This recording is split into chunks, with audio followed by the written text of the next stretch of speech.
Hello everybody, Xerxes here as you can call me, and I know it's been a while, but welcome back to Stick War 3.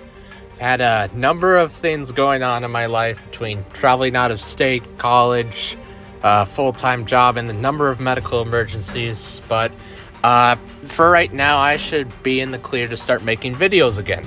And I figured what better way for me to get back into this than to cover everything I've missed since about January of this year and see what else hasn't changed and what I would think would improve the game going forward. First of all, I'm going to get right into what has been directly added into the core content of the game, and that would be the new units, spells, upgrades, and all that fun stuff. Right away, as you can see here, we have a new unit, the Bomber. This comes from the old days of Flash, of Stick War 2 and Stick Empires, and it's still in its early stages, but it's got a new appearance than when it had in Stick Empires. It used to be just like a minion holding dynamite, but now apparently it has mutated or whatever, in which it's now a part of its body. Now it will explode upon contact with other enemy units. At least I think it will. I haven't tested it out yet, but definitely a great addition to the core roster of units that we have here. As the only other really cheap unit that Chaos had was the Dead, and those aren't very good right now. They move very slowly, they don't have much health, they don't do much damage. So to have something else that's cheap, fast, and has a lot of damage potential, that is something that the Chaos faction really needed. And I think crawlers are coming next, which also serve that purpose, but we'll just have to see. I know development has been pretty slow for this game, but that's to be expected with development team of maybe 5 or 6 people, and out of those only half of them are doing the actual code of the game, so I can forgive them for that. And taking a look, we'll see what else we have here. For the spells, we have Illuminate, which reveals the battlefield, the enemy's resources, and their population for 5 seconds, and also provides a speed boost to magical units during that time. Those would be the Magical and the Merrick. We also have a bunch of new enchantments here, starting with Brilliance. That solely is to make up these upgrades down here faster, and it also gives you 50% of the cost back once they're completed upgrading, which that might be useful for those long 2 or 3 tier upgrades, like they renamed this, but the Dead Tower Spawn, the Spirit and Tower Spawn, Monstrosity, Toxic Totality. I can see that being pretty useful there. Mana Burst reduces the cooldown of order unit abilities by 25%. That will be, I think that will allow barracks to cast their projectile barrier faster, even though I'm not very much a fan of their projectile barrier, especially when there's a bunch of them and they could be cycled out. This will also allow Magical maybe to cast their Fulminate or their Explosion faster, and I also am aware that they also summon minions now, which I also haven't tested out that much, but it looks pretty good, even though the minions take up population, so that is something to keep in mind when you are using them for a deck. On Magical, Death creates an area of effect explosion that damages enemies, kind of like a bomber. On Merrick, Death creates an area of effect heal. That's reminiscent of the water elementals from Stick Empires that would heal nearby units when they die. Rune of Reanimation is still the same. Salvager's Smithy gains 5 gold when an enemy unit dies. Refund 10% of a friendly unit's cost on death. I think it used to be 25 gold when an enemy unit dies. Maybe that's a typo. Not sure. I'll have to test that too. But I suppose that is pretty useful if you have decks with a lot of heavy units like giants. or maybe bombers too, because they're supposed to die as part of their attacks. So getting that money back is a good way to get some little pocket change for extra gold or miners, because currently in the game there's only a couple ways to get gold. There's obviously the main method of mining. There's the Vault of Prudence, and there's Salvager Smithy. These are the only ways to get gold in the game. And of course, that is the most important resource. It's how you build your army, along with crystals, which is your secondary most important resource. These all look the same. As you can see, they have new art. A lot of these didn't have anything to show for except for their descriptions, so it's nice to see that too. As far as upgrades go, it looks like we have 2 new upgrades. The Enchanted Pike with Spearton Spears upgrade to double in length. I think that basically increases their attack range. They do double damage at the end of the spear. And level 2 enables range enchantments. That would be the Blazing Bolts, Glacial Fletching, and Voltaic Spark. All those will be added to Spearton's attack.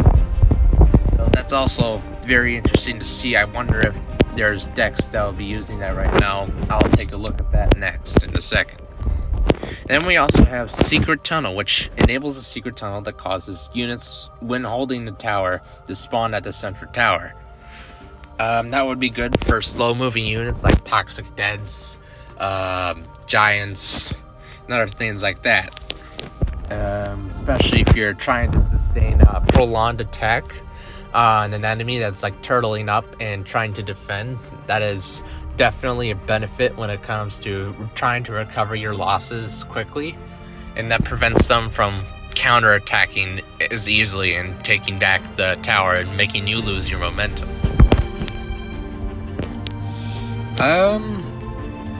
I think also some units also have new appearances. First, the control room has been changed from an upgrade into an enchantment, and a mythic enchantment at that.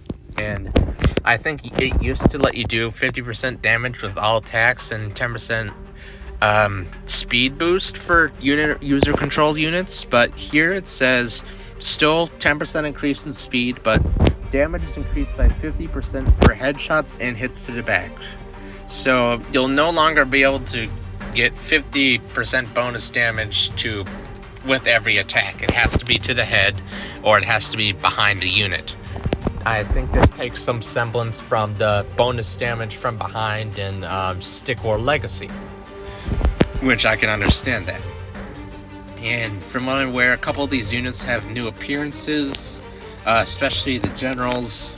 Xiphos is rocking that awesome looking cape, and his war paint is his own custom sword and shoulder piece. Looking fantastic there. Kichu is looking mostly the same, but she also has her green cape, which also looks pretty good. Unfortunately, Atreus still looks like just a mishmash of stuff from Stick War Legacy, with the golden Spearton shield and spear and the default Spearton helmet. Zarek still looks the same because he already looked great, and we already covered the bombers. I'll just look through here and see if any of these have new appearances. Toxic Dead's looking like a dead archer with the old helmet from Stick Empires for Castle Archers. I've always really liked that helmet, and I'm glad to see that here, along with the broken quiver. Eclipsers still look the same. Shadow Wrath, Giants, Merrick's, and Magic Hill still look the same. You're able to customize those, and that's another feature I'll get into shortly. Let's see here. Oh yeah, to check this top decks. Let's see what's most common usually. They've sorted this out by different ranks. They've added a ranking system beyond just the basic ELO score. It's now separated into different ranks, being increasing in your number. I think right now, I haven't played in 6 months again, but I'm still at Master right now. which I don't think that's 1800 and above, and Grandmaster's like 2000 plus. But it looks like we're currently seeing most decks being dominated by a Spiriton heavy format. Lots of Rune of Reanimation too, which basically spawns a zombie when you use a spell, and that's pretty useful for those early stage attacks, free meat shields for you to pick at enemy miners with your Archidons or your Spiritons. But yeah, we've definitely seen the fall of the Sickle Wrath spam meta, which would be this deck number 3 here that used to be super common. And just absolutely bum rushing your opponent with waves of Sickle Wrath and trying to overwhelm them before they're able to get a proper start. I'm pretty sure this trend will be pretty consistent with these higher ups. In the Grandmaster League, we're seeing a lot of Merrick usage as well. That's probably with I'm pretty sure that's with their personal projectile barriers, cycling that in front of your enemy Archidons to protect your frontline troops. That's something I'd like to see changed. I'd rather see Merrics just have stronger healing abilities and focus purely on that role instead of being also like a mini projectile barrier, because that kind of really screws around with their AI, and it's also very easily abused by player control. Not a fan of that.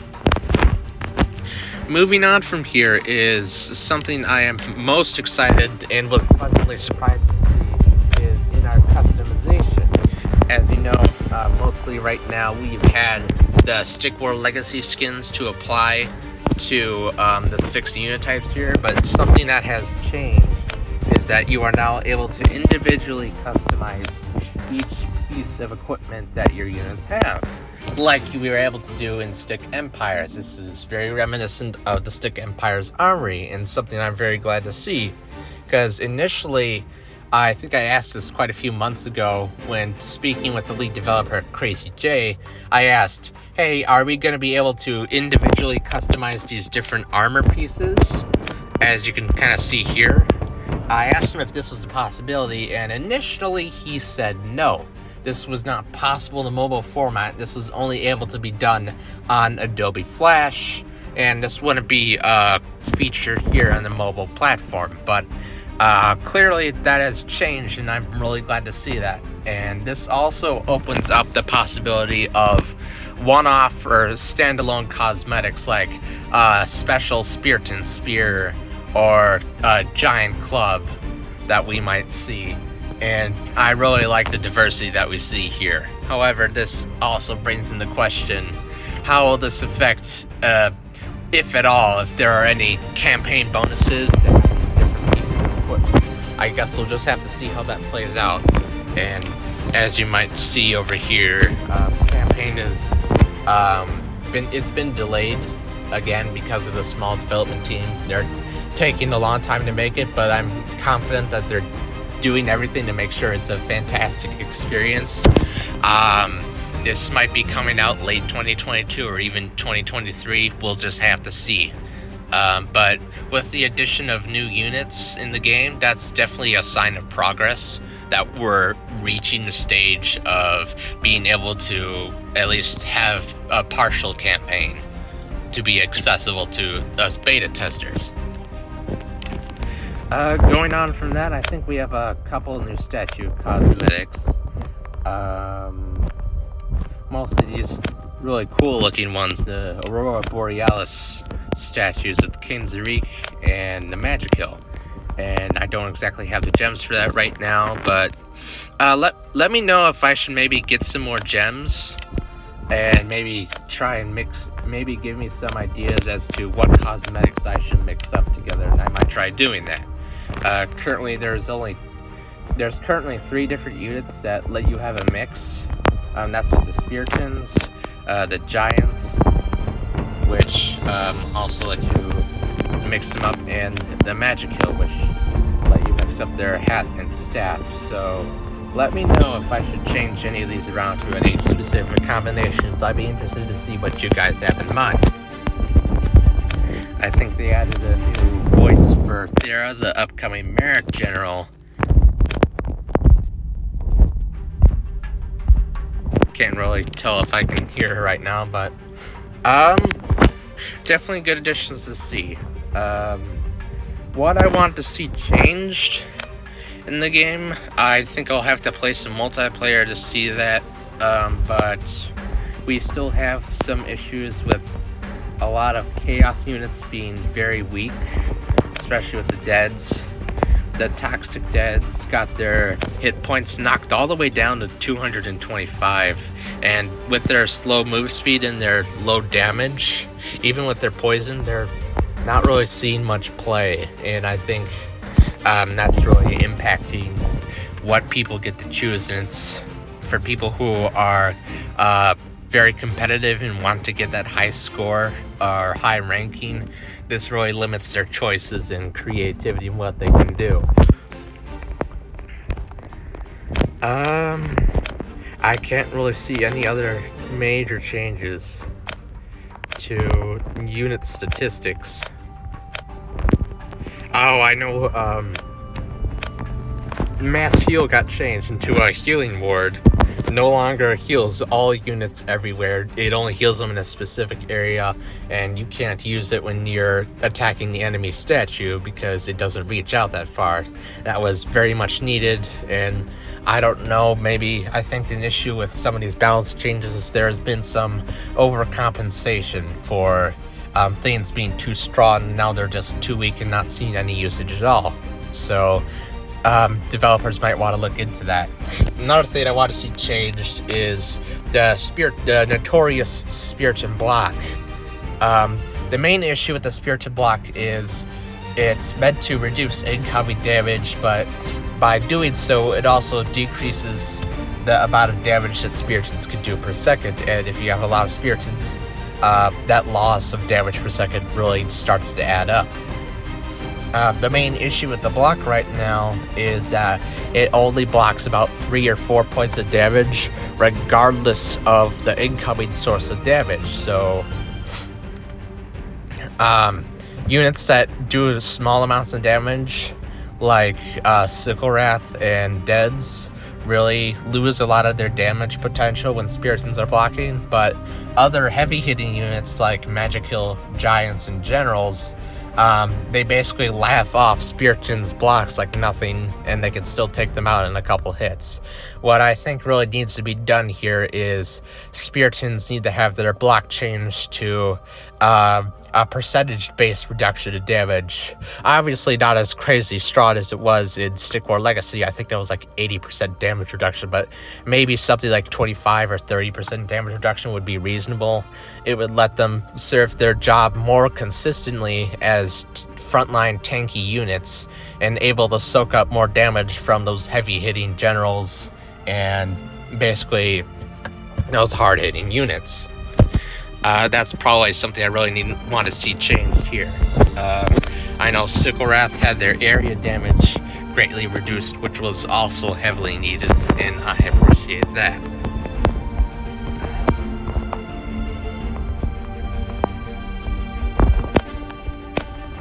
Taking a look here, there's not really too much else that's changed. I know Toxic Totality had been nerfed from 3 points of damage to 1 point of damage. It also takes a lot longer to make. But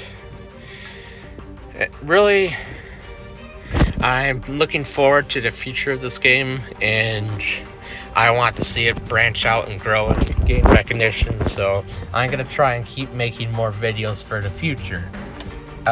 So if there's anything else that you guys want me to cover, like they have a tutorial now, and they also have 2v2 multiplayer. If you want to see me trying to dip my toes into doing that and testing out different deck combinations, cosmetic combinations, anything you guys have to suggest for me, I'll definitely consider trying doing that in a future video. But that's all I really have to cover for right now, so thank you guys so much for checking back into me despite my hiatus, and I can't wait to be making more content for this game, as well as seeing what else comes out in the near future. So stay tuned, and I'll see you guys soon.